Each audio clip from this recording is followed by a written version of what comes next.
Hey, Craig. It's on you, it's all on me. Can't you see? It's on you, it's all on me. You and me, can't you? It's on you, it's on me. Hey, Craig.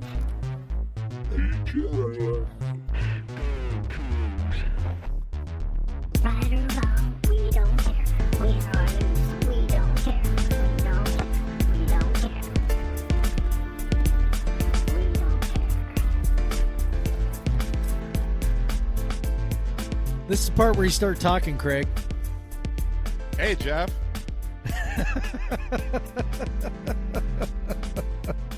I'm like, is he going to start? Is he going to start talking? Well, Is he going to say no? I forgot what time when it starts fading. But yeah, hey, it's another. This is since we started the podcast. This is the most wins we've had in a season. So this is the yeah, eighth. It's true. Winning podcast. Although we didn't record one after or one of the wins because there was a bye after. I think we might have missed it. But anyway, so this is the most wins since we started the podcast. We started in 2019. So 8-1, which is just kind of wild to think about because like every week we're kind of seemingly a little underwhelmed by the performances, and then it's like, well, we're 8-1 and we're ranked 18th in the college football playoff, and I don't know. After last year, losing a hell of a lot of games in a row, and having just a miserable time in that football season, it's real nice to win. And we will talk about that win here in Podcast versus Everyone, episode what, Jeff? 229? 229. Episode 229. It's not on the screen anymore. I am Craig Powers. With me as usual is Jeff Newser. Hello. And Jeff, how about that Utah State game? Woo. You definitely didn't fall asleep during it, did you? No. It was definitely riveting did not. the entire time. Did. Yeah.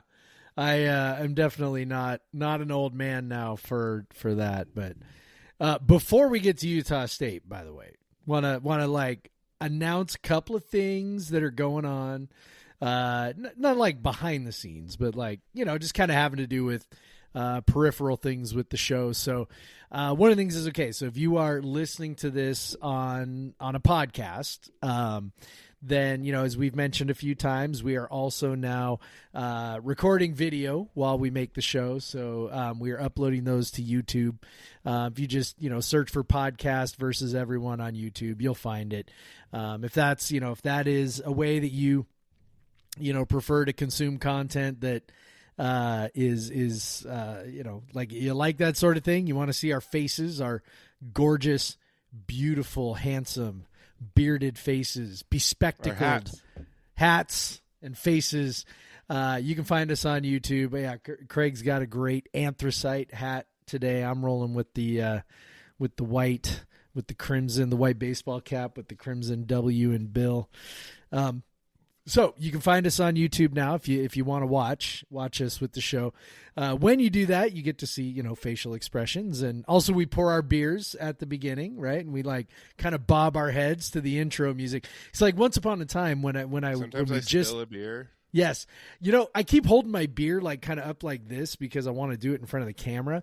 And then I'm sitting here thinking like one of these days I am absolutely like something's going to slip out of my hand and there's going to be beer all over my computer, but it hasn't happened yet. We've been doing this for about a month now. Has not happened yet. And when we did just the audio, I would just insert the music afterward. I'd be like, "Hey, Craig," and then we'd just sit in silence for 3 seconds, and then he'd be like, "Hey, Jeff," and then later I'd just drop the music in during the silence. Well, now we gotta play the music live, and we gotta fill our time. So we pour our beer and sip our beer, and then awkwardly bob our heads like. What was that old SNL sketch, right? The guys who went out to the dance club, and that's sort of what we look like, right? I don't know what it was called, but it was me either. Was a Night at the Roxbury. Night at the Roxbury, yeah. That's right. Chris right. Kattan and Will Ferrell. Yes. Yes, Dun, of course. dun, dun, dun, dun. Yeah. So that's Yeah. one of the changes. And we changed our primary social network. Yep. Because fuck Elmo, Yep. Elon, whatever the fuck his Yep. name is. Yep. So we have moved over to good old Twitter Jack's new venture. Not that new at this point, but now everyone seemingly has moved over there in the last couple days. Yes. Blue Sky. Yep. And on Blue Sky, you can find me at craigpowers.podcastversuseveryone.com. Yep. And you can find Jeff at NussCoug, N-U-S-S Coug .podcastversuseveryone.com. Yeah. Pretty cool that we can kind of verify ourselves, Jeff, and I appreciate all the effort you put in to get us those little podcastversuseveryone.com usernames. Well, like on Twitter, people are familiar with Twitter, right? You get the little blue check mark. Once upon a time, the blue check mark was actually meant something, right? That's like you would. Paid $7 it was something that you would get if you were, someone of note, and it was important that people know like your information or whatever was reliable. And then, of course, Elmo did whatever he did. But it's like now, like on Blue Sky, I can tie our handle to our website, which is kind of like a little piece of verification. So that's actually very cool. I got to be honest, having the NussCoug handle back, it just kind of feels like coming home a little bit for me, So that's all good. And you alluded to it, right? Like, it's just Twitter has become such a cesspool.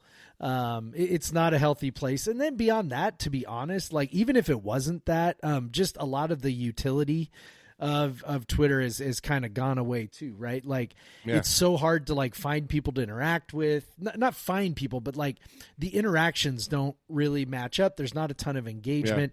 The algorithm has been tweaked to really like boost the people with the blue check marks. And so, just kind of all that, like it just, when you post something there, a lot of times it just kind of feels like you're just dropping something into the void unless the algorithm decides that you're important for whatever reason on that day. And so Blue Sky has been kind of refreshing in that it really is, at least right now, all actual people. And it seems like a pretty healthy place right now. The block function's great. And, especially kind of post-election last week, right? Like that's really welcome. And, look, people noticed we didn't have a show last week. It's no secret where Craig and I stand on things. Like, if you make, I don't know how many people make it to the end of the show, but if you make it to the end of the show, like, where we're at. And so last week was, a pretty huge bummer for us, just in the sense of, I don't know, we're not a politics podcast. I'm not going to go too far on this, but I will say like, what's really hurting me, and I know I kind of speak for Craig on this as well, is that, look, people we care about are going to be specifically targeted by policies in this next administration. They're going to be targeted for harm. And that's the part that that really just hurts me and hurts my heart. I work in public education. People know this. I work with kids and families who will be specifically targeted for harm by this next administration. And that is something that I can't just smile and nod through. So last week was a huge bummer. And so coming back this week, I just want to say, listen, if you are one of our listeners or watchers or whatever at this point, and you are part of one of those communities that is going to be targeted over the next 4 years by this administration, like, I just want to say to you clearly right now, man, we stand with you. We are here next to you. Yes. This is a place that is supportive of you and your freedoms. And it's, we are not going anywhere in that respect. And if you're listening to this and you're like, well, keep the politics out, you know what? Honestly, fuck you, because these are real people with real lives and they're going to be targeted for harm. And if you can't deal with that, and you can't deal with a couple of podcasters saying, I'm not going anywhere, my gay friends, my trans friends, my friends of color who are going to be targeted, I'm going to be right here with them. And if you don't like that, then I guess you don't have to listen to our show. But that's where we stand. So I don't know. I probably put Craig on the spot with that right now because I didn't tell him I was going to do that. But I feel like that's super important, that those people who are going to be, under the cosh a little bit over the next 4 years, that they know they have an ally in me and they have an ally in Craig. And that's more important than making people who voted the other way more, comfortable with their vote. So, yes. Thank you, Jeff. I appreciate you saying all that. Yeah, so you can find us on Blue Sky. Honestly, we'll probably Jeff's always been honest about his thoughts on things on there. I'm a little more honest about my views on things on Blue Sky than I ever was on Twitter. Also, so real cool thing, Jeff has started a Coug starter pack. If you're worried about not having a Coug community on there, Jeff started a Coug starter pack. There's a lot of Cougs on there.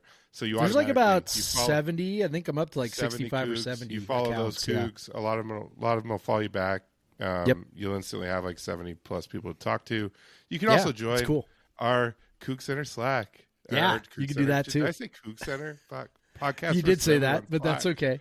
You can't join the Coug Center Slack. That's still way too exclusive. No, sorry. No, the podcast versus everyone Slack, $5 a month or $50 a year. If you join as a premium member, you can join our Slack, and we have about almost 100 Cougs in there, around 100 Cougs in there. We got over 100. A real nice. If you're missing that community, if you're sick of Twitter but you're missing that Coug community, we got that. Or you can come join us on Blue Sky as well. I think we're starting to get that fired up as well. It's good. Yeah. But anyways, so all that, Jeff, dropping that truth bomb on us there. So let's no worries, man. I love it. I love it, dude. You know I feel the same way. So Utah State. I was there. I took my 6-year-old. It got colder and colder, even though I was up kind of covered and but still was cold, and then it started raining. But it was, WC's had a few of these games this year now where they're just expected to win, and they get out to a big lead, and then they seemingly kind of coast. Mm-hmm. And then it's you're just annoyed when the other team does anything. Yeah. And honestly, I think we were all when WC scored that late touchdown to go up 49-21, we're like, okay, that's fine. This looks I'm good. fine with this. And then they give up that 75-yard run. And honestly, all the stats are so messed up. Everything got fucked only up by now. 21. I know. By 21. I think there was some 20.5 spread, but maybe someone got it higher. They got effed by that. Yeah. I don't know. But you look at yards per rush. WC was doing pretty good in that. They were 26. It was around 4, and then it's almost 7 yards per play. WC was doing pretty good at that. Probably they're around 4.5 yards per play. Yeah. And then now they're at 5.5. And it was basically backups on backups. And the guy gets his first carry of his entire career. Goes 72 to the house. 72 to the house, whatever. Yeah. So ridiculous. It was that definitely put a damper on things. But and overall during the game, it was there was some big moments. But after after WSU built the lead, it was kind of like they're just trying to run out the clock, which I can understand as a strategy. Just to save your guys. You're trying to get to that 11-1. You're trying, you don't need everything to beat Utah State at home. No. And even the second half, they gave up a couple of touchdowns, but it was never in danger. That game was never at any point that game in danger, or never did it ever feel like it was in danger. That's probably why it was a little boring at times, because there really was Ken Palm has that excitement level factor. Yes. It would be zero for that game. Yeah, because there was no point. And then a lot of people missed the biggest play, Wayshawn's 75-yard touchdown, because they were either at the stadium and outside or stuck in the Cougville or trying to get back to their seat, or they were didn't flip back in time or whatever. So still taking a leak or whatever. I know. I kind of looked up and I was like, "Holy crap!" Because I was, I had my 6-year-old. I was paying attention to her. Yeah. But, and she watched a lot of Pokemon during the game. She enjoyed that. I'm sure she did. Made it about a half a quarter, and then she was like, "Can I have the tablet?" And I was like, "No." She made about midway through the second quarter. She goes, "Daddy, I want to take a video with my iPad." I'm like, "Oh, or iPad. She calls it her iPad. It's just a cheap Kindle tablet. So I'm like, oh yeah, you could take a video. Yeah, no problem. But, I hand it to her. She's taking a video. I'm locked into the watching the game. Next time I look down, Pokemon. Yeah. I'm like, that video. Dude. That video she was taking lasted about 3 seconds, dude. You got played so hard. Yeah. Kids are smart, man. They are smart. They know how to get what they want. They love that. But as like frustrating as that game was at times, and I feel like this team could. It seems every game you feel like this team could be better than they actually. The result outside of like the Tech and the UW game. Like after that, every game it's been like they'd be better than this. But outside of that, I mean, it's hard 8-1 with your one loss being to a number 13 team in the country on the road. Like that's on the road. Like that's just it's wild to think about. I know obviously our schedule is easier than it has been in like ever 65 years or something. Like maybe ever. Yeah. Like since WC rejoined the PCC and we weren't playing Idaho twice a year. And it's been a long time since the schedule was this easy. Yeah. But hey, they're winning the games. They're winning. How can you complain? Like, I know it's so weird. That's when we were watching at this point. We're like, I mean, you and I didn't. We had us at like 7-8 wins when we did our percentages. Yeah. I mean, obviously, I think a lot of that is because we didn't factor in how bad the Mountain West is, and factor in that this team was going to beat UW and Texas Tech. Right. Like so. Like once you got those in your pocket, then it was like, okay, we could be looking at double digits. But yeah, the Mountain West. I mean, Utah State. We're really playing like three of the worst teams of the last 4 games here. Yes. Utah State, real bad. New Mexico's better than Utah State, largely because they have an offense. Oregon State is not very good, but they'll be the best of the last stretch here. Yeah, and you're in Corvallis, and that they'll have a good crowd, and they'll definitely want to beat us. It's the Pac-2 championship, and then Wyoming is real bad, and so it's hard to get up for these games, like get excited, but I'm just trying to like we are 8-1, we actually have stakes, like it is an outside chance of getting to the playoff. And I haven't let you talk at all, Jeff. Sorry. It's an outside chance. I did a lot of talking a little while ago, so it's all good. It's all good. It is an outside chance of getting to the playoff. Yeah. But it is a chance. You're 18. It is. It is. Look, there was some crazy losses that happened this last weekend that allowed WSU to move up 3 spots. That can happen again. Like all this could happen again. It will take a lot. WC will obviously have to win their last 3 games. There is no other way to the college football playoff without that. There's no fucking way a 10-2 WSU team's getting into the playoff. No. 11-1 still a long shot, but there's still. Jeff, do you have the percentages, or do you have the FPI? Yeah. That's what I'm looking at right now. Our percentage. So, as maybe counterintuitive as this seems to people. Our odds of making the playoff have actually gone down via ESPN. Now, we do need to like sort of huge caveat, right? Like this is a new system this year. We don't know exactly what they're going to do or how they're going to do it. I mean, we have some ideas. We know what they tend to value, right? We say it kind of over and over again. It's a made-for-TV product, so they're going to do their decisions are going to be made based on what's best for the TV product, right? They're not going to go necessarily on most deserving, right? That's how Florida State got left out last year. Florida State was deserving. Florida State was not, because they were missing their quarterback, probably not in a position to provide a competitive television matchup. So they were that quarterback meant a lot. Yeah, apparently.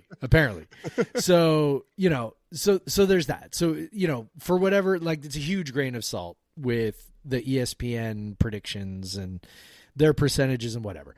My guess is just sort of like guessing and thinking what would make the most sense is that their percentages are tied to the likelihood that we will that any team, not just us, but any team will ascend into like the top 11 or 12 of their strength of record metric, which probably pretty closely lines up with the way the top 12 have been ranked by the CFP committee over the last, however many years that they've been doing the sort of extended rankings, right, for all the New Year's Six bowls and stuff like that. So because the teams we're playing suck, and also because the teams we've beaten who were supposed to be pretty okay are not winning enough, Texas Tech, Washington, especially Washington, right? Fucking Washington. I think Tech is about what we thought they were, probably a little better. Yeah. But they had, they had a real chance. They had a real chance to help us out by beating Colorado this last weekend, and then they didn't. So, Colorado's pretty good. Colorado's pretty good. So, we've really just sort of stubbornly been stuck at about like 21-22 on ESPN's strength of record. We keep winning, but we're playing horrible teams.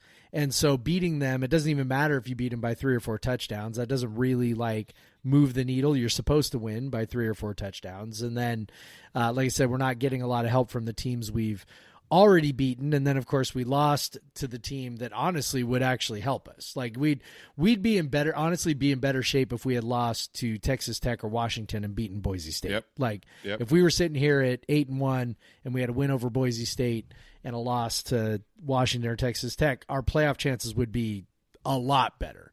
But it's not. So, right now they're putting us at, ESPN puts us at about what they think is about a 50% chance of winning out the last 3 games, which I think is low, but their metrics don't really like us. S&P Plus also doesn't really like us. I have a separate theory on that, just super fast. I think you alluded to it. We tend to sort of manage these games. Like we're not going for broke trying to win these games by multiple touchdowns, 4, 5, 6 touchdowns. Like we're kind of managing. I think even the road games, against Fresno State, against San Diego State, it seems like we're spending a lot of time offensively, especially just kind of making sure we don't make a big mistake, right? Somebody pointed out on Slack today, it's been now not to jinx, but it's been a while since John Mateer's thrown an interception. Okay. So is that John Mateer has all of a sudden just figured out how not to throw interceptions, or is that John Mateer not taking risks and being ultra conservative both with play calling and throws? And I would argue you may have another idea on this as well, being that you were kind of sitting in a spot where you should be able to see pretty well. But it sure seemed like he was very, very conservative. There was one throw, I know there was one, where Kyle Williams had his guy beat by 2 yards on a post, and Mateer just could not pull the trigger, ended up throwing an incompletion underneath. So, are we really, as ESPN's FPI says, are we really the 53rd best team in the country? I don't think so, right? I don't think that's true. I think we're better than that, but I also think the metrics maybe aren't sort of capturing, kind of what's happening with the fact that we're playing these bad teams, and we're just basically trying to figure out what's the most, the safest way to beat bad teams, I guess. Yeah. Yeah, I would agree. I do. It definitely feels like I said, Utah State, they take their foot off the gas once they got a big lead. They scored on their first 3 drives. And it was boring as hell. It was 5-yard plays, horizontal throws. Yeah. That's how I ended up falling asleep. I'm just like, whatever, man. This is boring as fuck. Which is a weird thing to say because we're winning, right? So I should be excited. I should be thrilled. Instead, I'm just like, God, this is boring, Anyway. On that Mateer point, obviously, I've seen the last 2 games from up high. I also saw Texas Tech from up high. We saw Washington down low, but we could still see down the field. Mm-hmm. Mateer's completion percentages against Tech, we didn't throw that much against Tech, but it was low. His completion percentage against UW was 50. But in those games, he would take shots. And against Portland State, he took shots. These games lately, you look, you're up, you get that kind of all 22 when you're up at the second deck, and there's Kyle Williams is open all the time down the field. Guys are open all the time down the field. He's not pulling the trigger on them that often. Probably trying to avoid a mistake. Maybe he doesn't feel that confident in his deep ball, which I think anyone would say that's not his strength by any means. Probably the weakest part of his game. And so he's just afraid to underthrow it. He does underthrow those a lot, and that is where you throw picks. He did underthrow one and threw a pick against UW. So I think, I think he's probably just avoiding those. I bet there's also a little bit of coach telling him to make sure it's there. And I want to point out, like, I'm not even saying this is necessarily the wrong approach. Like, this might be the right approach. It's not very entertaining sometimes, but maybe this is the best approach. I just am like, I don't know. Sometimes it's kind of boring. Yeah, sometimes it is. And that was seriously, Utah State was like the longest game of all time. There were so many stoppages. That third quarter was insane. That third quarter, that's part of why I kept falling asleep, man. That third quarter was over an hour long, and it was just like, this game is over already. Like, what are we doing? And we stayed till it ended because my kid was happy as could be watching Pokemon. Yes. She didn't want to go inside the club at halftime to warm up. I'm like, come on, let's go warm up. She's like, no, I'm good. She's like, nah, I'm comfy. I'm like, I got this. Like, come on. Come on, Daddy needs a drink. Like, you got to come up. Yeah, I know. Well, I'm a different experience for myself. I was sober at the end of the game and could drive my kid back to our friend Marty's yeah. Okay. place. And so I was like, so I didn't like, normally like whatever that big game, I'd be like 12 beers in and be like, let's go. Woo, go kids. When I had the kid, I was like worried that she ate enough, Oh, by the way, the club, I don't know if they have it downstairs, a big ass bowl of mac and cheese. Like it's like white cheddar mac and cheese. It's pretty good. Okay. And it fed both of us. I almost bought two, and then I saw them make the first one. I was like, no, that's enough. Like I'm sharing with a 6-year-old. She's only going to eat 3 bites. But like it was an interesting experience. I'm glad to be covered and not rained on. Yes. That was nice.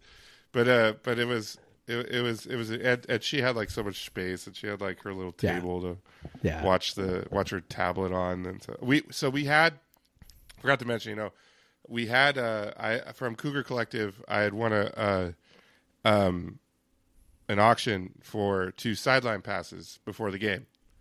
And those allow you to stand on the sideline until the team runs out with the fireworks and the band and everything. So my kid, I told her that, like, we're gonna stand down here till the fireworks run out. She was just fine. Like, well, she was a little overwhelmed when we went out. Like, I got a picture with Ryan Leaf, and she's like hiding behind me in it, and so I'm slouching down. Yeah. I am as tall as Ryan Leaf, I promise. Yes.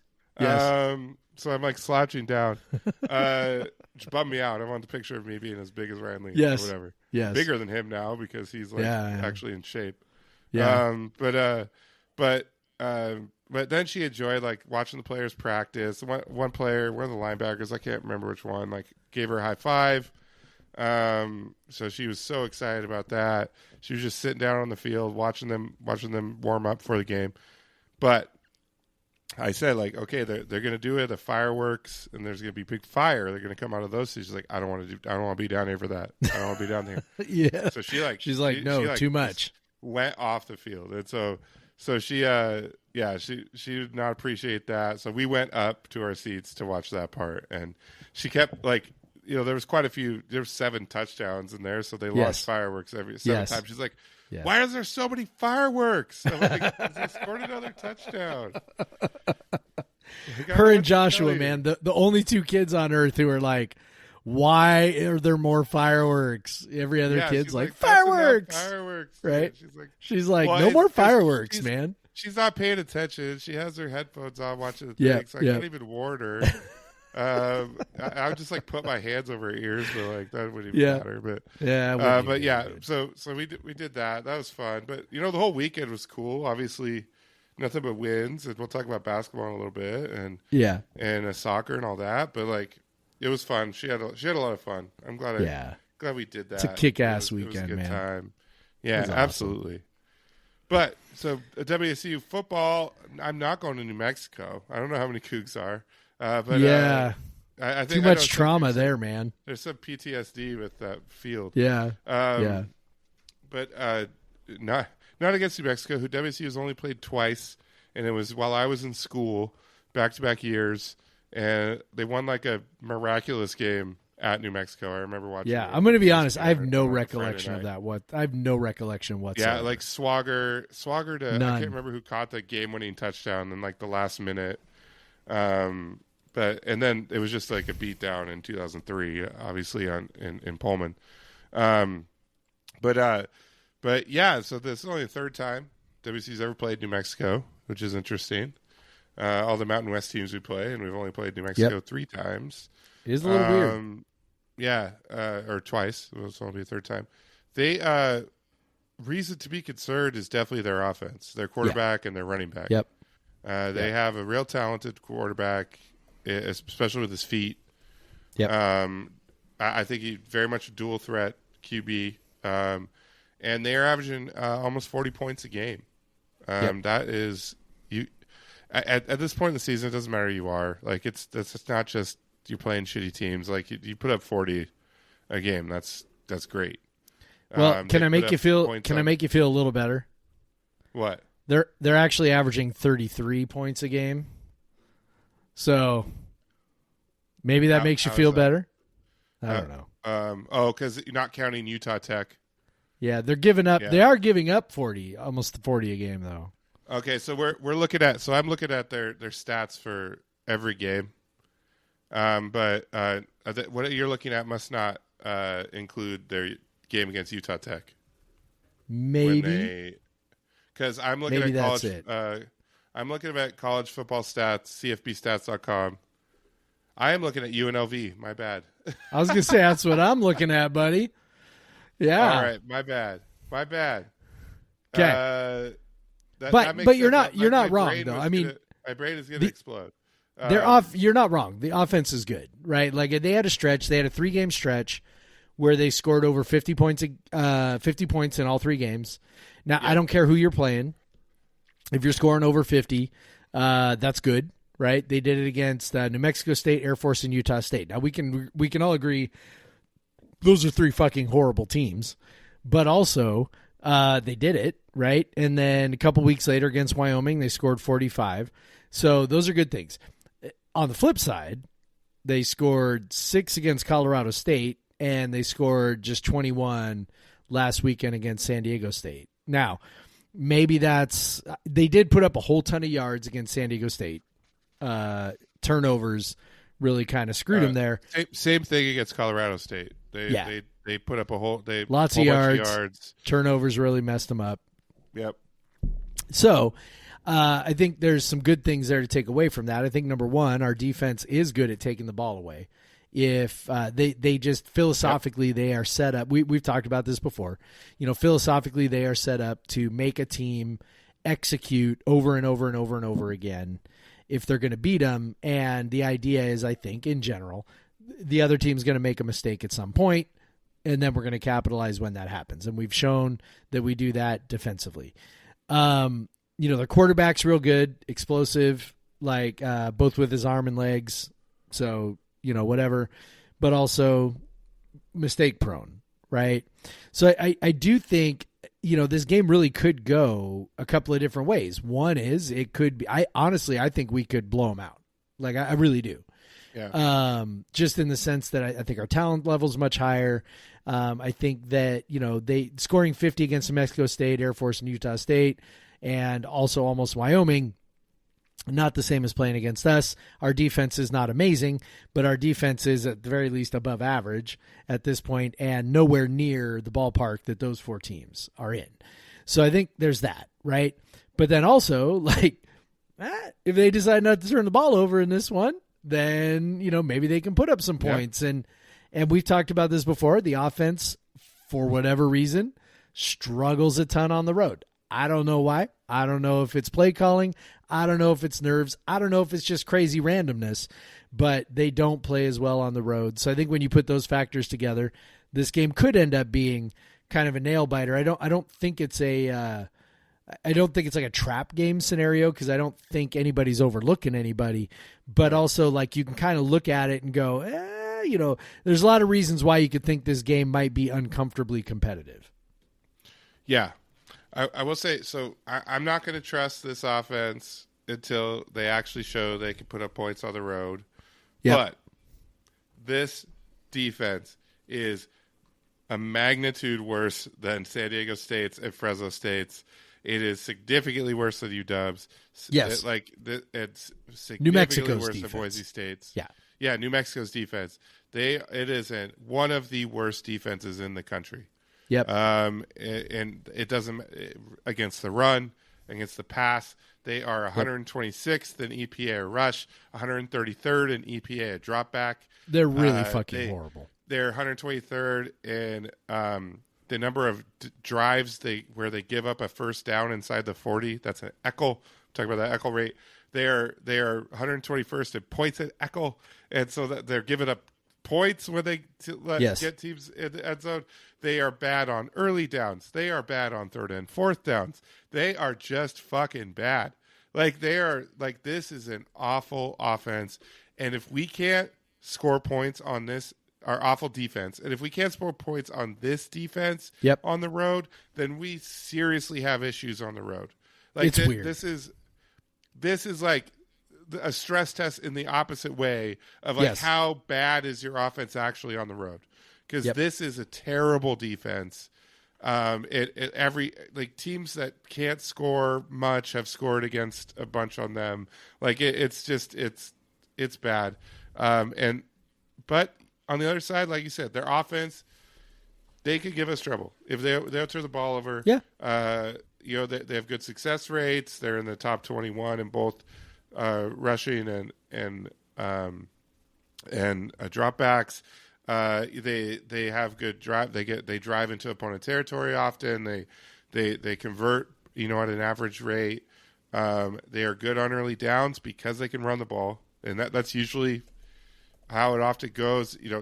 Dampier and the running back, they both probably going to hit 1,000 yards this year. We're going to give up some yards to them. WSU's rush defense has not been good. So they're going to give up some yards to them, but it's going to be, are they going to generate turnovers? Are they going to finish drives? That's going to be the big thing. Can they make them pay when they do decide to pass? Yeah. Can they get an occasional stop those runs so they can force Dampier into passing downs where he's making those mistakes and where he's a lot less effective? So that's big. Now, the hope is they just score enough to where none of that matters. And it's just because if you were like what if I'm looking at College Football Insiders, which is Stats of War on Twitter's stuff, Parker Fleming's stuff, they have WSU as 96% to win, 46-24 projected score. That's such a huge fucking number, man. I don't know Bill where Connolly, he comes up with that. Bill Connolly has it 41-24 WSU SP plus. Yeah. So these are like the advanced stats love WSU in this one. The advanced stats have them covering a spread is around 13, 14, 13 and a half, something like that. It has actually come down a little bit. It's 11 or 12 in most places now. Probably Coug fans fans betting that down. Could be. But you're right. So I'm looking at the prediction tracker, which sort of aggregates a whole bunch of different models. And the aggregate says that we are 16 to 17 points better. So that's kind of right in line with what SP Plus was saying there. So there's obviously this disconnect between what the models are saying and what the betting markets are saying right now. The betting markets are probably thinking along the same lines as we are, man. We don't play as well on the road, right? So models aren't going to figure that out. We don't play as well on the road. Tend to play a little closer on the road. New Mexico's got a pretty decent offense at times. I guess that's what they're thinking. I don't know. I waver back and forth, right? As we're thinking about like predictions here, like I waver back and forth. I think like on the one hand, I think, oh my God, super dangerous game. But on the other hand, like I'm thinking like we are clearly much better than New Mexico. Yeah.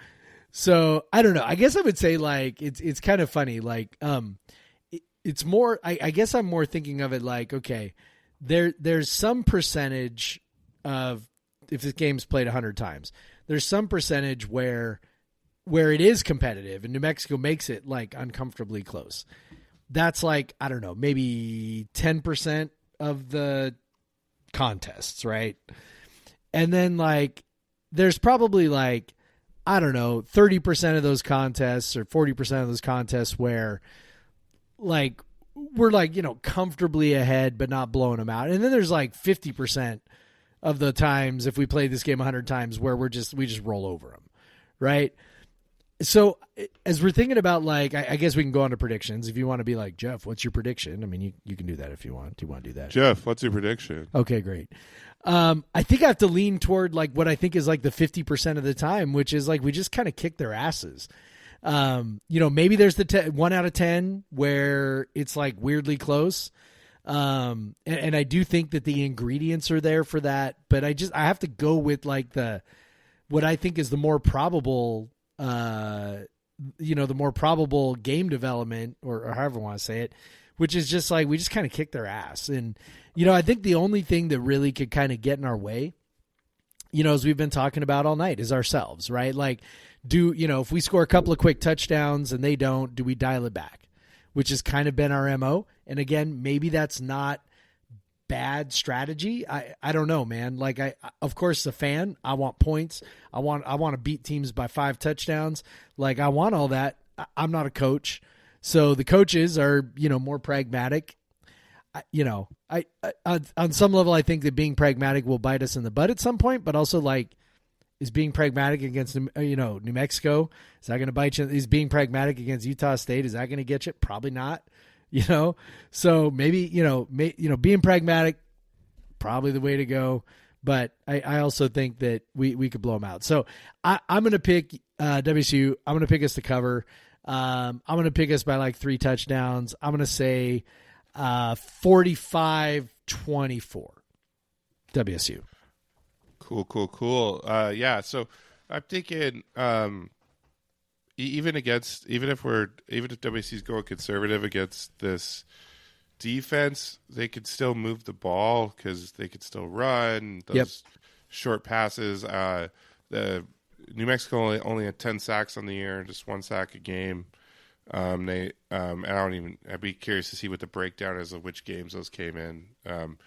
But yeah, so this is not like Boise State where, you know, there's going to be a lot of pressure on materials. It's not, or even San Diego State. They had a little bit better defense overall than New Mexico, like quite a bit better. Yeah, this is it. I'm still like nervous, but I think New Mexico's going to put some points on WSU's defense, especially at home. It's going to be a big game for them. They need this for bowl eligibility. They're 4-6, so they got it. They're done with bowl eligibility if they don't win this game. Yep, that's a big deal. So I think they're gonna do some stuff offensively. I think it will be a little bit closer, but WSU wins a little comfortably. I'm gonna go a 38-27 WSU. Okay. So, yeah, I hope they just come out and whoop them, and I don't want to be nervous. I hope I'm so bored watching this game. Also, WSU at this point, some style points wouldn't hurt. Yeah. Especially with a game in the middle of the night on the East Coast. Yeah. And just being able for them to, when they're only going to look at the score and, you know. Yeah. Whatever. And by the way, when WSU wins by multiple touchdowns, be sure to send Craig your what an idiot gifts. What an idiot, because I only picked them to win by 11. All right. Should we do beer real quick before we go on to basketball? Let's do beer real quick for basketball. Okay. All right, Jeff, what are you drinking? All right. So if you're watching on YouTube, you're seeing I'm holding up my beer can right now. I got the Hop to Go Fresh Hop IPA with Centennial hops by Urban Family Brewing.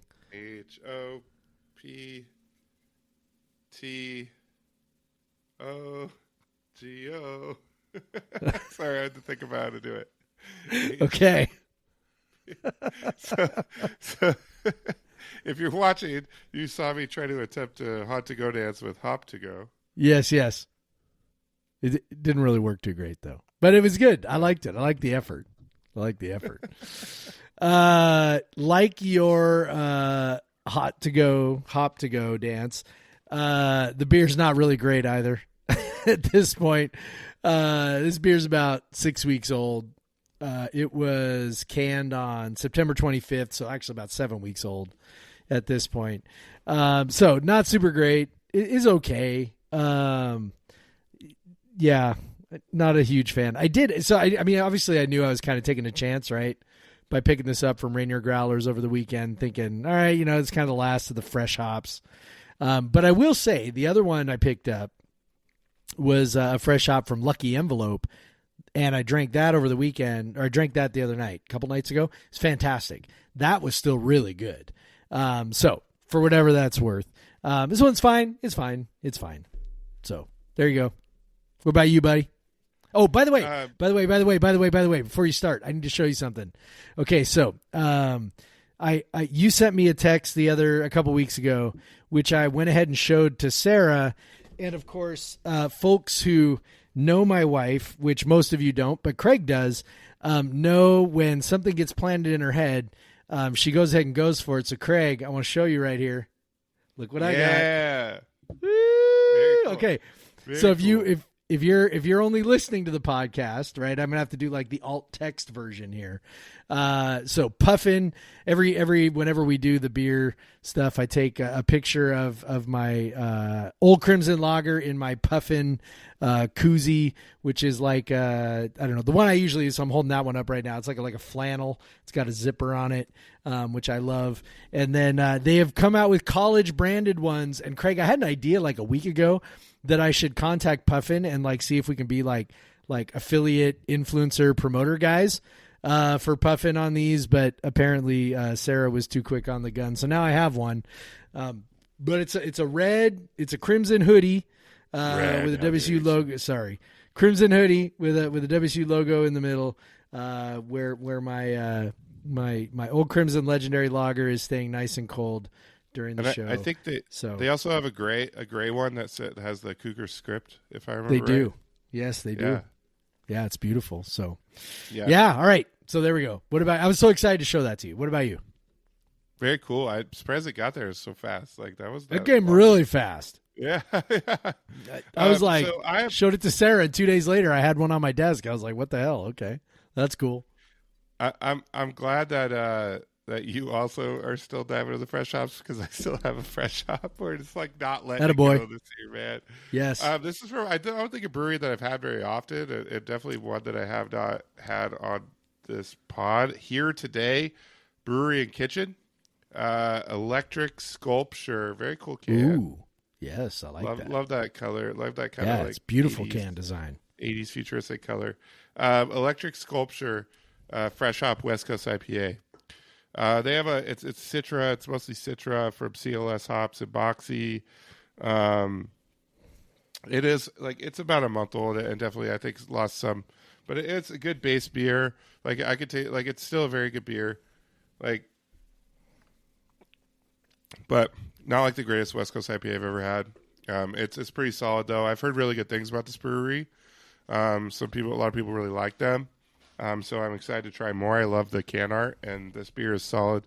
But yeah, it's a fresh hop that's a month old, and what are you going to do? Yes. We're learning lessons for everyone. Stop drinking your 7-week-old fresh hop beers. But they're just still there, and I feel bad. Someone's going to buy them. They're still on the shelves. We must have reached like fresh hop capacity. Like they're still hanging around, even at like bottle shops that turn over their product often. Like they still have them. But yeah, it's a so pretty solid here today. Brewery Kitchen. I definitely look forward to check out more of their stuff, and hopefully, I looked at their Instagram, and all of their cans are really cool looking. So I appreciate good can art.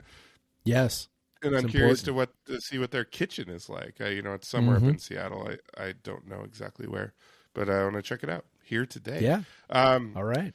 Anyway, so want to make that short and sweet. Let's get into some basketball, which Woo! I know we love talking about. And we got lots of fun, exciting stuff to talk about, man. Lots of fun, exciting stuff. Obviously, I went this weekend. I got to see both basketball teams play. We'll start with the men's team. Great weekend for them. That Bradley game, I was legit nervous about it. Yep. You're playing a top 100 Ken Palm team with a solid defense, a team that is picked to, win or be close to winning their league, which is a league that Drake is in, like that we played last year. Not a terrible league. So not a terrible league. And they came out, and especially even in the first half, they looked like they were the better team. The shots weren't falling as much. Unfortunately, Cedric Coward got unbelievably posterized at the end of the first half. I was right there, right behind the bench. It's true. Yeah. Right in front of me. That was very unfortunate. That was poor guy. Might have been one of the best, besides Mo at UW a few years ago, but one of the better posters I've ever seen. But good way to try to block the shot. And Coward did block a shot later, which they called it BS foul on. Yeah. So and we've seen him block dunks a couple times now. Yes. So you know what? Try it. It's fine. Yeah, I appreciate the effort. Remember I definitely appreciate the effort. Yeah. But they came out start of that second half was something unreal. After this team were very worried about the defense, obviously, but they held Bradley to a single point, I think, through the first 8 or 6 or 7 minutes. And while they scored 19, so they went on a 19-1 run to build a big-ass lead, push it up to 22, I think. And it was pretty much over at that point, and they coasted to a win against a very solid Bradley team. They held some good players on offense on Bradley to some rough nights. Obviously still allowed over a point per possession, but everything's on a scale at this point with this defense after what they gave up against Portland State. And so that was such a satisfying win. To get a win, that it's kind of because you're kind of where are we at? Well, we're at a point where we could beat a 80 to 90th best team in the country by 20 points. And that's not an easy thing to do. We've seen teams like USC narrowly beating UT Arlington. Fucking UW needing a being down 13 in the first half to Seattle Pacific. These early season games can be rough, but they locked in and they beat what seemed like a pretty evenly matched game, and they just rolled through it, and they looked like just a better team all around. And they beat a really good defense. They put up, I think, 1.2 points per possession on them, which is just that's really good. Bradley's not going to have a lot of teams that score that much against that. I'll kind of add to that for just a sec. Bart Torvik does individual game adjusted efficiencies, and when you take into account the quality of Bradley's defense, this was the equivalent of putting up 1.3 points per possession against an average defense. So, it was a really, really, really good offensive performance. Yep, and then they come Idaho on Monday. They got down 7-0. This is kind of like these slow starts. They had a real bad start against Portland State, obviously. And it's usually turnovers, too. That's the thing. They're usually giving the ball away is the issue. Yeah, and so it's but then they really buried Idaho after that, really. outscored by a bunch after that. And what was real nice is Idaho pulled back to 11, and that's always going to be a dogfight against Idaho. Like they're gonna like play hard as they'll play all season against Wazoo. And these guys play each other. Maybe a little dirty. Maybe a little dirty. Just a little. And these guys play against each other, just pick up games Yep. during the summer a lot. Like they're these guys all know each other, and they're used to playing against each other. Like that Isaiah Watts point, that there was a lot behind that, I guarantee. Yep. Yeah, and he almost did it again later. He did. He do did. that. He almost got himself thrown out of the game. And then he was like, oops. Oh, no, like, I didn't. I wasn't pointing. Just kidding. I didn't do that. But yeah, Idaho, but again, another great offensive performance. They've scored over 90 in every game, which obviously is a product sum of they're averaging like 8 adjusted tempo, at least 8 possessions more per game than last year, and tempo's up overall on the season, so they're probably actually averaging more than that. Yep. And so if you're talking about like 8 possessions a game, what does that even mean? If you are an offense that averages 1.1 points per possession, the average this year so far is insane. It's like 1.06. It's the biggest offensive start to a season in a long time for college basketball overall. But if you're like 1.1, which I think this team will be a lot, that's 10. Like, that's almost 10 points a game more, like to distribute among your players, and everyone gets a piece. And so we'll see some big points. We see like 5, 6, 7 guys in double figures. Yep. And that's fun. What was most impressive against Idaho is that Cedric Coward only had 3 shots, 4 points, and they still put up over 90. Yep. And so there's just so many scorers on this team. We're just not used to that. Like everyone has a green light. Everyone should be, and then we got to talk about Andy Okafor. Yeah. And he just, and I'll let you talk about it, but he just adds an element that they didn't have before that they will, if they want to be a tournament team, it's an element that they need. Yeah. I mean, he's, so Andy Okafor, transfer from Cal, supplements the transfers from Eastern that are starting front court, right? Ethan Price, Dane Erickstrip. And I think Alyssa Charleston, who friend of the pod, Alyssa Charleston, right? Who was the, the color analyst on the game on Monday against Idaho. I think she put it kind of perfectly. She said Ethan Price and Dane Erickstrip are just 6'11" wings, which they obviously they play post defense or whatever, but offensively they're wings the way that they operate. They are around the 3-point line. They don't really post up. They slash a little. So anyway, I'll put all those things together. That's what they do.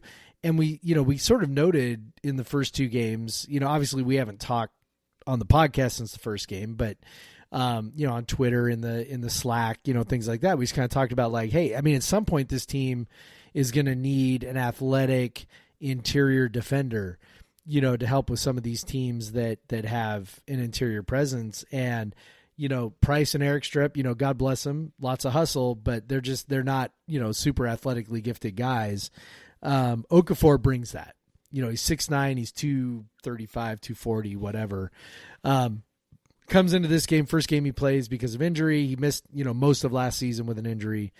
And he immediately looks the part, right? Like he is finishing around the basket. He's getting offensive rebounds. He blocks a couple shots. Whatever. This is against Idaho. Idaho's interior athleticism is not, what anybody else is going to be. So, I mean, yada, yada, yada, all that stuff. But at the same time, he looked really, really good. And it not just that he looked really good, but he looked, when you like envisioned, okay, we need a guy who does this, this, and this. He looked like that guy. And Well, he's willing to go after the ball. He's willing to go after a block. He's willing to go after rebounds. How many big guys have we had in the past that look the part and just they just don't do what you expect them to do? But he was doing all that. Yeah, it was against Idaho, but I've seen guys of his stature not go chase rebounds and not go chase blocks against those against Idaho's of the world. And so I thought it was very impressive. It was a really good soft landing for him to get some confidence. The team gets some confidence in him because Iowa next is going to be a much bigger challenge. If the defense has shown improvement, this is the stress test. Iowa, which is one of the best offenses in the country. Yeah, I mean, Iowa is basically us, but like with, however many like standard deviations better, like maybe one standard deviation better of talent, right? That's kind of where it's at, because stylistically, pretty much the same. The way they want to play. I mean, this game. So hopefully you listen to this podcast before the game Friday night. We're recording this Thursday night. Game's Friday night, Big Ten Network.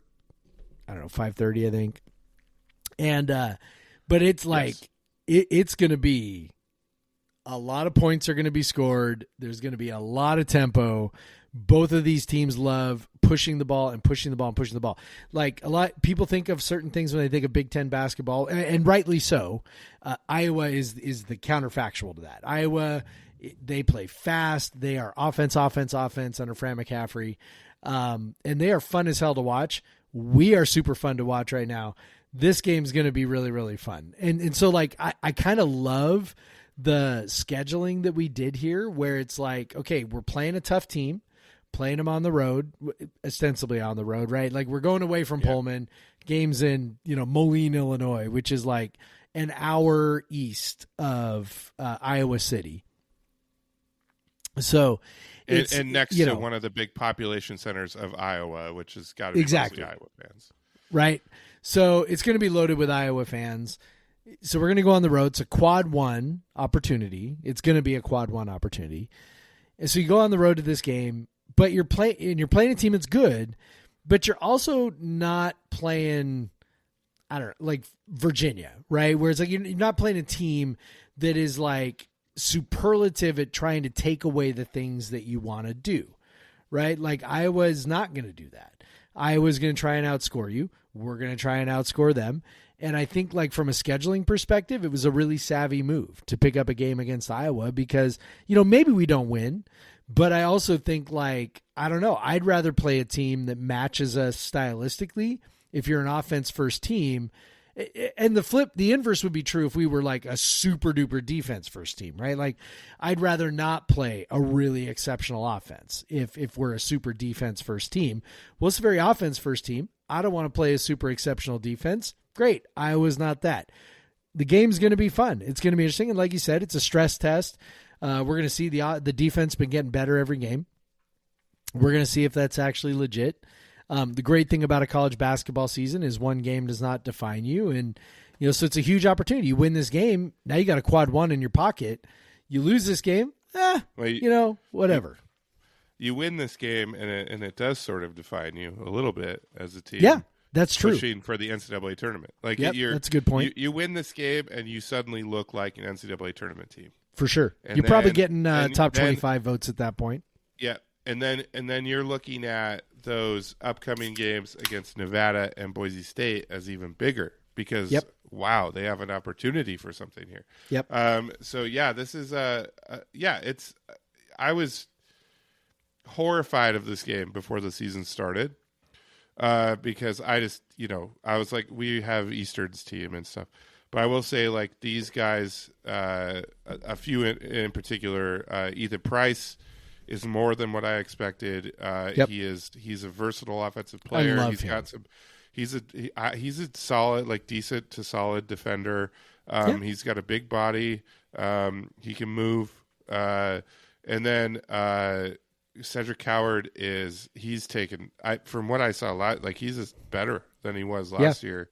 Yep. And he is such an athletic dude, plays way bigger than his 6'6" frame. Yep. And then my official favorite player on the team is Lawan Watts. Lawan Watts. I knew that was coming. He is so fun. I unabashedly, one beautiful thing about college basketball that is something you rarely see outside of like Charles Barkley in the NBA is like a 6'5", 6'6" stout four that just like wrecks shop, gets boards, plays defense, has post moves, and he hits threes too. Like he's just a really fun player. Like he is such a college basketball player. Like such a quintessential good, fun college basketball player.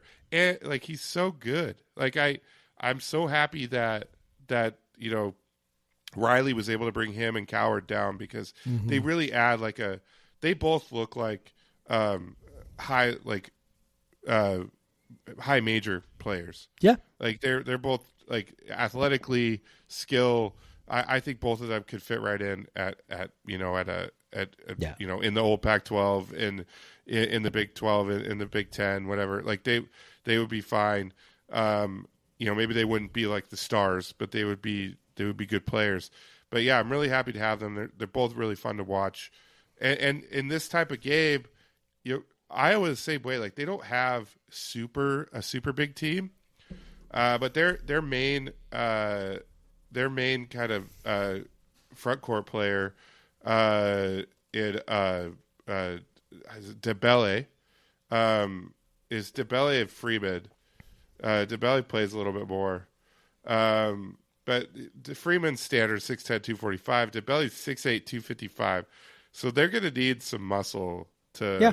He's getting offensive boards. They don't as a team get a ton of offensive boards, but those two guys when they're on the floor are very good at getting offensive boards, and they're kind of the only ones on the team that do it. I want to point out what Craig means by very good. They are, each one of them is above. They're both like, okay, Freeman's at 16%. So when his own team misses a shot, he grabs 16% of those misses. Like Dembele's like every 6 almost 17%.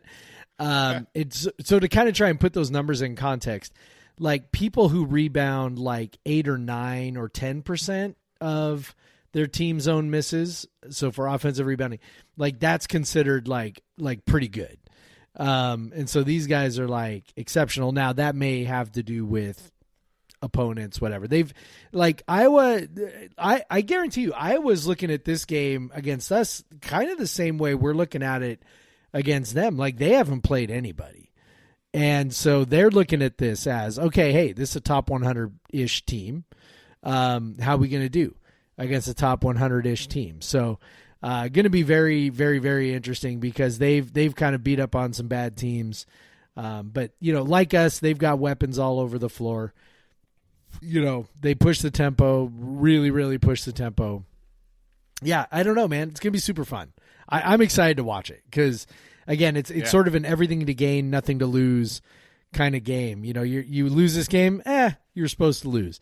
And I honestly can't, I don't know. I mean, maybe if we get just like absolutely just run off the floor, maybe that, you know, discourages me. But honestly, other than that, I'm not sure I can think of a scenario where I walk away from this game, you know, discouraged or feeling bad or whatever. I mean, you know, if we were going to play a league full of Iowas, that'd be one, but we're not.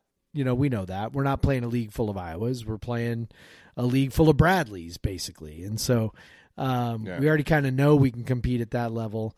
So unless we get run off the floor, I'll feel pretty good about whatever happens. And, you know, if somehow we win, man, I'm going to be like, fuck yeah, man, it's party time. We're like, let's go get that. Let's go get that auto, not the auto bid, but let's go get that large bid. Yeah. Yeah. It should be fun. You know, they're going to shoot a bunch of threes and they're going to make a bunch of threes. Yep. Maybe they don't make as many as they want. We kind of give up a lot of threes, so they're definitely going to get their threes. So that's going to be a big part of it. But they got 3 guys that are well over 40% from 3 in Sanford, both the Sanfords, sorry, and then Dix. So yeah, there's 2 Sanfords. Good luck with that. They are Yeah, slightly that'll be different fun. sizes. But yeah. But they basically, one of them shoots a lot more than the other one. But yeah, it'll be fun. I'm glad we don't do score predictions for that, but let's. So that's whatever big. it is, man. It's first to 100, dude. First to 100 wins that game. Yep. And then probably before we record again, they play Ryder at home on November 19th. So we'll see. That's very see how exciting. that goes. Yeah. Or sorry, no, that's sorry. I'm looking at Iowa. Sorry, I'm an idiot. I was like, that didn't sound familiar. I was like, we don't play Ryder. Yeah, we play Northern Colorado, which actually on Yeah, Monday, there we go. could be. There we go. Northern Colorado looks decent enough, and obviously another Big Sky, a team that will be familiar with many of our players. Yep. Yeah. And then Eastern after that. Up in Spokane. Won't be any. Are there any players left on that team? I don't know. Yeah. So let's transition to the women. We actually can look at Bart Torvik. I know, this is so exciting. Bart. Thank can you, do Bart. Our same sort of analysis like that we do for the men. It makes me so happy to have that. So obviously the women again lost to Stanford. We don't need to talk about that. That's like 70,000th time in a row. Man. I'm so tired of that shit. I can't even you watch that game, right? Most of it, okay. It's always one big stretch that just buries them against Stanford. Well, and it's always also there's just so in the women's people who don't watch a lot of women's basketball, maybe you don't sort of know this, but the elite level teams, and Stanford may not be elite level at this point or whatever, but when you're talking the top 10, top 20 type teams, there's an athleticism and a physicality to their players that just is not equally distributed throughout women's basketball, right? It tends to be very concentrated in the top 10 to 20 teams. And Stanford, again, it's you watch the game and it's fuck, they just they're big and they are athletic and they are strong and they just bully the shit out of us. And then it doesn't help they shoot, I don't know, fucking 70% from 3 or whatever. And it's just it's whatever, man. It's so fucking annoying. I'm over it. I'm sick of it. I just whatever, man. Whatever. Forget. What's funny? It's funny, Jeff. Torvik does his game scores. Yes. The Eastern game score, beating Eastern in overtime, was only a 31 for WSU. Getting blown out on the road by Stanford was a 60. Yes. It was a 60. That just tells you the difference between those two teams. Our adjusted defense in that game was lower than our adjusted offense in that game because Stanford's offense is so fucking good. Giving up 1.35 points per possession to Stanford is like giving up 1.07 points to a regular, normal, average-ass team. Whatever. And only scoring 0.93 points per possession is scoring 1.1 points per possession against an average team. So yeah, it's ridiculous. I love that Torvik does that. And then they played Idaho on Sunday, and I saw that game. Definitely, Idaho gave them a little bit of trouble at times, but they kind of had the game in control for most of the way. Yes. It wasn't. I'll say Diana Mendez got her first big run in that game. The girl. So by the way, for people who don't know, this is the girl who Cammie Etheridge says has the talent to potentially be the best player to ever play at Washington State. That's an important piece of context here for whatever Craig's about to say. Yeah. So they definitely fed her when she was in the game. Her usage rate was super high. She struggled to make shots, but you saw it there. You saw the talent. She got herself in the right spots. She could block shots. she was bullied a little bit by like the bigger post for Idaho. And she kind of like, and then she kind of hit some threes over her too. But I could definitely see there were some nice aspects. She drew a lot of fouls. She was active. She was active on defense. She had block shots, steals, all that. So I think, if she hits like one more layup, everything looks a lot better. Yes. But she made 5 of 6 from the line. I'm excited for her. It's interesting that her and the difference, her and Colville's so like, she obviously has her limitations defensively in foot speed and stuff, but she is such a monster protecting the rim. Like it's such she is so good at blocking shots. It's like a unique skill that less than 10 people have in the country. It's crazy. She's blocking 14% of opponents' 2-pointers when she's on the floor, that's a lot. Nuts. That's a lot. Yeah, like it's pretty. Like if someone goes up on her, like she's gonna block it. Like it's, but on offense, she's struggles with turnovers. Yep. She can hit jumpers. Like she has some like. She's skilled, like she can make shots, but she just turns the ball over too much, and that's tough. So it would be good if Diana could step in, take more of those minutes, especially if she can have some defensive prowess as well. She had a couple blocks. WSU had a ton of blocks against Idaho. I think they had like 9 or 10. Yes. Say both men's and women's team. But yeah, and then. Other players, Ella Villa has struggled with her jumper a little bit so far, and she does look like she's ready to kind of take a big role in the offense. If some of those jumpers fall, it'll change for her. Save for Tara, she hasn't hit threes like I know she can, but I love the way how aggressive Tara has been this season. Yes, like she. That is something you've just been hoping to see from her for years. And she knows that she's one of the top players on this team now, and she's one of the go-to players, and she acts like it. And so she attacks the rack. She is a mismatch for a lot of players that end up guarding her. Either they're too small or they're too slow. And so I'm excited to watch her throughout the season. I love how she's played. Tahina is Tahina, like she's hitting threes. She is just kind of doing her thing. Like, she makes some wild passes sometimes, but she's really like cut the turnovers down quite a bit, which I appreciate. She could also another one that could make a few more jumpers and she'll be good. She's always going to struggle around the rim because of her size. But she's just a smart player, and the mid-range game is so good. Well. Yeah, mid-range game's so good. Like, once those, she really hasn't hit the mid-range jumpers as much yet, and once those fall, like she'll be a big threat. So, and like Abraham and Dart, and they've looked at freshmen that are, making impacts here and there. Like that's nice to see, legit freshmen.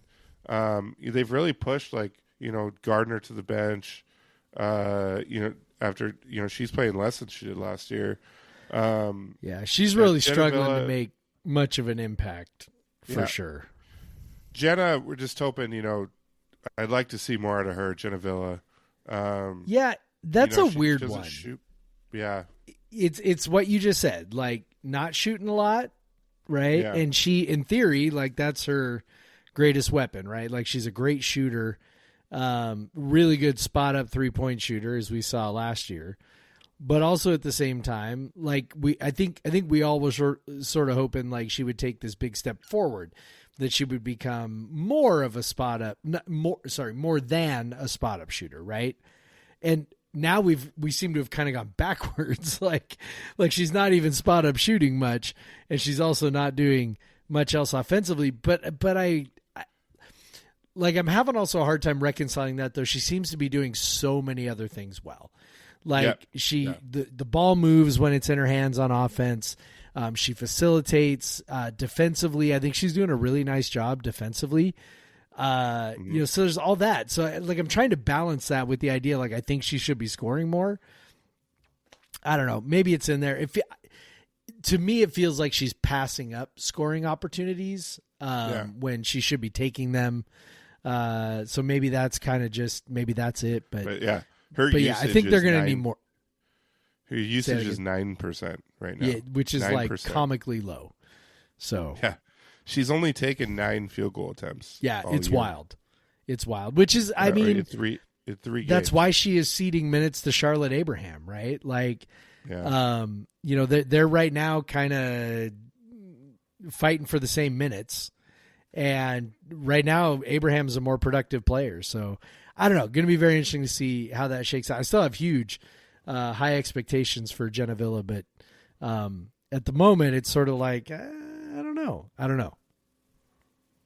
Yeah. So I sometimes players like that. That's just who they are. Like I don't see a player go from 9% usage to suddenly being. What was her usage last year was 14% basically. Yeah. So maybe she's not going to be a big shooter ever, but she did take 126 threes last year. So, it's a fair amount. But yeah, it'll be interesting to watch her, see if she could, you know, be a little more assertive. Maybe if she hits a couple, she'll shoot more. She hasn't shot well. Yeah. So I could see her just like, well, I didn't hit the last one, so I'm not taking this one. Yeah. It's a fine line between forcing more shots and, you know, playing within the offense, right? So I don't know. Something to watch. Yeah, but yeah, I mean, they got a lot of talent. I'm excited to watch them throughout the year. And what do they got this week? They also in the future travel to Iowa in a couple weeks or 10 days. But this week they got a big one. They're going on Saturday. They're going at Texas Tech. So they got at Texas Tech, then they have 8 days off, and then they're at Iowa. Yep. So that's a big one. They have Two a big tournament games. in there. Maybe that's not showing up on Bart's thing, but don't they have a tournament in there somewhere too? It's possible. It would probably be this one if it was one after Texas Tech. I'm not sure. I'll have to look. It's sorry, this is great radio right here. My computer's not loading up very fast. Women's basketball schedule. Here we go. It is nope. They just have 8 days off. It's Thanksgiving. Yeah, it's at Thanksgiving. Yeah. Yes, And then they they've do got have 8 days the off. Discover Puerto Rico shootout the weekend after Thanksgiving. So That's an interesting They time play. to have 8 days off.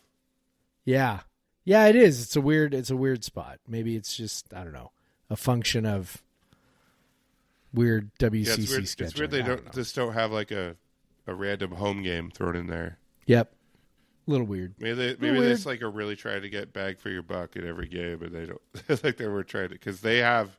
We talked about it earlier. They have some tough games. You know, at Oregon, at Iowa, at Texas Tech, home against BYU, all in the non-conference. So, yeah.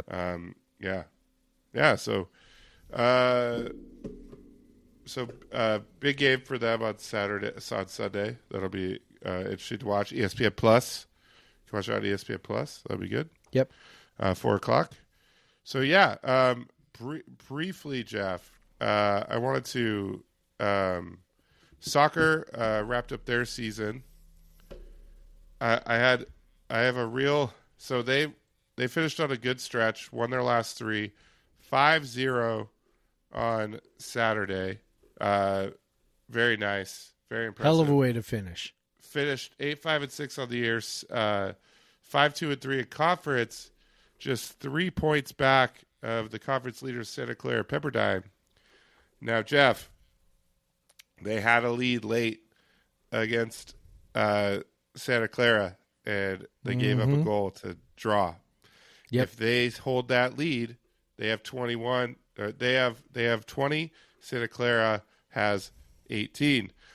They had a late lead against Pepperdine. Yep. If they even just hold a draw against that, draw in that game, they have 21. And Pepperdine, if you combine those two. So if those two games, if they were able to hold those late leads, they would have won the league and they'd be going to the tournament. They'd be going to the tournament. Yep. But instead, that is how close it was. Yeah. That is how close it was. Yep. Very frustrating. They finished fourth in the WCC behind Santa Clara Pepperdine, who tied for first, and then Gonzaga third, and then us fourth. 1 point behind Gonzaga. Yep. It was a real tight race, actually. Like it was. You go down to sixth, and they were still only 4 points back of the leaders. So yep. So real tight race. Obviously, WSU came up just short. They finished strong. 5 goals in one game, where I guess they were finally tired of not putting the ball in the net. Yeah, I guess. And then volleyball, they had obviously. I think we might have already talked about. They went and played the two best teams of the league, and got swept by both at Loyola Marymount and Pepperdine. They came back home this past weekend and swept Pacific, and then took St. Mary's in 4, and then they swept Gonzaga, who is terrible. So they're currently sitting at 10-4 in conference. Probably not a shot at winning the league because LMU's at 12-1. And then 15-8 overall. They're no volleyball bracketology, so I don't know if they even have a shot. But I mean, I don't even know. Like, someone could probably tell me I'm an idiot, but they got 3 games left, right? 3. Let me 4. Let me get, they got 4 games 4. left. So if they win all 4 of those, they finish 14-4 in the conference and 19-8. And do they have an argument? If they win all 4, that includes a win against LMU to end the season. So, you got a chance there to play against a team that is in first place right now, and I would assume pretty much a lock. You got them at home for the tournament. You got them at home. Right? Yep. So you got at night Portland. Before a football game, or day before a football game. It's at 1 p.m. I wish it was at 7. I don't know why it's not at 7. I would be going to it if it was at 7. Driving me crazy. I know. It's 1 p.m. Whatever. Yeah. What are you doing? So you got at Portland on, looks like Saturday, at Oregon State next week. And then you got that weekend, San Francisco at home, LMU at home. I mean, you win all 4 of those. You're sitting at 19-8, including a win over Loyola Marymount, which has won at this point 9 in a row. So you're feeling pretty good. Maybe. Who knows? I don't know. Who knows? I don't know either. I don't know either. We don't know anything. Volleyball bracketology. Why are you listening to this podcast? We don't know shit. We don't know anything. Beer. We know stuff. We know beer. Whatever. Well, Jeff, I'm impressed. We had 2 more. We've added to 2 basketball teams, and we are still coming in under an hour and a half right now. Yeah. Very impressive. We already promote our stuff up top. We don't need to subject you to that again. But sign up for the premium subscription if you want a badass chat with a bunch of Cougs. Hell yeah. Weirdo Huskies bombing in. They don't care about us, but they have to comment on everything we say. But Jeff, so 8-1, go to 8-1 basketball team. Basketball teams are looking good. I'm feeling good. So of course, let's go fucking Cougs. Yeah. Oh shit! I got to start the music. God damn it! This live thing. All right, hold on. Sorry. Let me talk some more. Yeah. All right. Hold on. Talk some more. Here we go. Okay, here comes the music. It's very soft. There it is. How long do we have to talk here? Are you feeling it? Are you feeling the vibe? I'm feeling it. For another 45 seconds? God damn, I forgot. Shit! All right, well. I drank my beer incredibly slowly. I'm not even IPA. I know. I'm like, I mean, this is what's left here. This is got my old Crimson. This is my legendary lager right here. So I'm almost done with that. I guess I was talking too much. I don't know. Maybe there's probably some. Anyways, again, Jeff, go fucking Cougs. Go fucking Cougs, Greg. Black Lives Matter. Black Lives Matter. Get vaccinated. Get vaccinated, but get vaccinated before they fucking ban them. Yeah, before RFK Jr. fucking makes it so you can't. Join a union or support a union before they ban that shit too.